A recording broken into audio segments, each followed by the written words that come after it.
Now we're going to discuss what to do when undesired or maladaptive behaviors occur.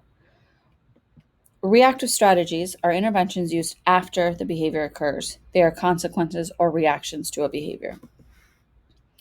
This is a picture of an escalation cycle. It is a good visual of what it looks like for a student once an undesired behavior is triggered.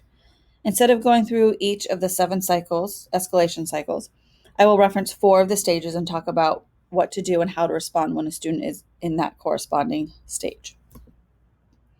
During the early stages of escalation, you may notice a slight change in the student's baseline behavior.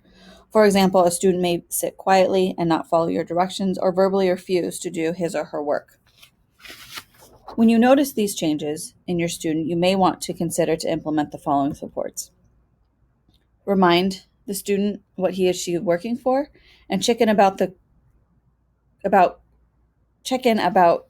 current motivating value of that reinforcer. So maybe that student doesn't want to work for that item anymore, and that's okay. We can adjust the item the student is working for if they appropriately ask for that.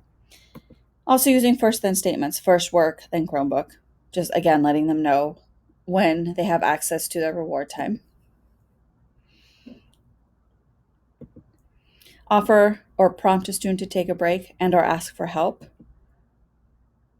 Offer a student or prompt a student to engage in a coping strategy or a tool to help them calm. And as a reminder, a break during this time is to not engage with the preferred items. It's a time for them to engage in a neutral activity to help them calm down. You could even just have them step away for a moment and then they can come back. When the student is engaging in a problem behavior, this is not a time for teaching. You will want to wait for a student to comply. In other words, wait for the student to be ready for your instructions. You will also want to ignore the inappropriate behavior unless the student is harming themselves. Now, a side note, ignoring a behavior is not the same as ignoring the student. You can still provide the student with instructions and prompts while ignoring that behavior. You will also want to, as much as possible, utilize gestures or visual prompts to direct the student back to work.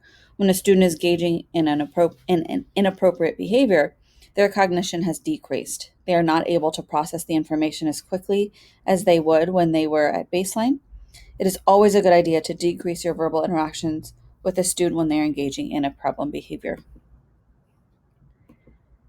Use a neutral tone and minimize discussion with the student.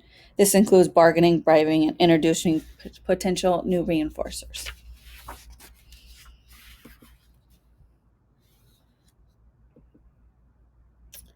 As a student is de-escalating or recovering from a problem behavior, you will want to use a calm, neutral voice and guide the student to follow through with work demands that was left off. We never want our student to escape tasks as much as possible. We want to be careful, though, during this time because the student has not fully achieved baseline and could potentially re-engage in the problem behavior. Utilizing behavior momentum can be a helpful tool. You slowly increase your task demands over time by placing small demands, and as the student is successful at completing these demands, you increase those tasks. Additional strategies you could use are modeling asking for help.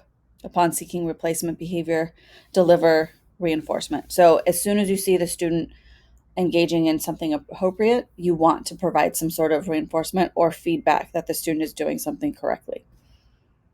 If you are using a tangible reward, you will want to pair that reinforcer with social praise because that will help us fade those tangible rewards in the future.